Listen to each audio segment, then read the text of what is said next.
ایک تولائی انداز ہے، ایک تبرعی انداز ہے. تولائی اور تبرعی انداز کے بھی دو حصے ہوتے ہیں. ایک عقیدے کا تولا ہے، ایک عقیدے کا تبرع. عقیدے میں تولا اور تبرع عقیدے میں ہوتا ہے. اللہ وہاں سے شروع ہوتا ہے. اللہ سے تولا ہے، جتنے جھوٹے خدا ہیں لا الہ ان سے تبرع.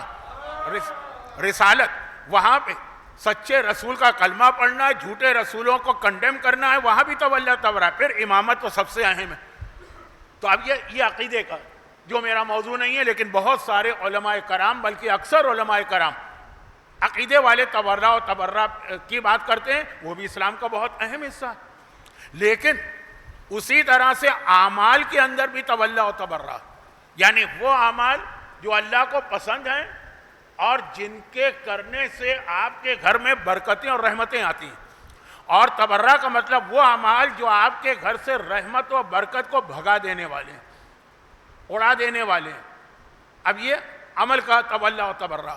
بہت سے لوگ کہتے ہیں کہ مولانا آج وہ سکون نہیں. تو کیوں نہیں؟ کہیں آپ کوئی ایسا کام تو نہیں کر رہے جو اعمال کا تبرع ہو، جو رحمت و برکت کو بھگانے والا ہو؟ جی وہ اچھا جاب نہیں مل رہا، مالی اعتبار سے بڑی مشکلات ہیں، قرضے بہت زیادہ ہو گئے ہیں. یہ کیوں ہے؟ ہو سکتا ہے کہ اس کی وجہ یہ. اب میں یہاں پہ بہت جلدی، کیونکہ کسی وجہ سے یہ بات میں کہہ رہا ہوں، بہت جلدی اس کو سمیٹ لوں. آپ کو یاد ہوگا شروع میں میرا جملہ کیا تھا. یہ آج کا موضوع نہیں ہے، یہ ایک تمیزی نوٹ ہے. تو تمیزی نوٹ ہی اتنا لمبا ہو رہا ہے تو آج کا موضوع کہاں رہے گا؟ جلدی سے بات کروں.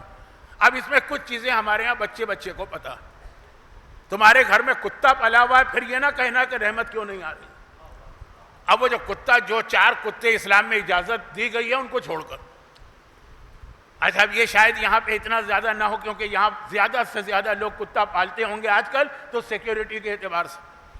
شراب، جس گھر میں شراب ہو وہاں پہ رحمت آتی نہیں. اگر آ جائے تو آ گئی ہے تو اٹھ کے چلی جاتی ہے. چلیں شراب بھی شاید اس مجمع کے لیے بہت بڑی چیز ہے. گانا بجانا،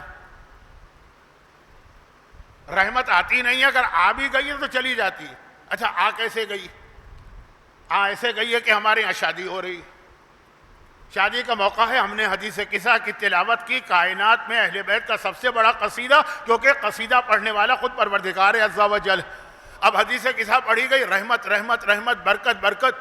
خالی الگ سے بات نہیں کہہ رہا ہوں. حدیث قصہ کے آخر میں یہی کہ اذا ذکر خبرنا ھذا فی محفل من محافل اہل الارض وفیہ جمع فی شیعتنا ومحبینا حفت بہم الملائکہ واستغفرت لہم الا ان یتفرقوا.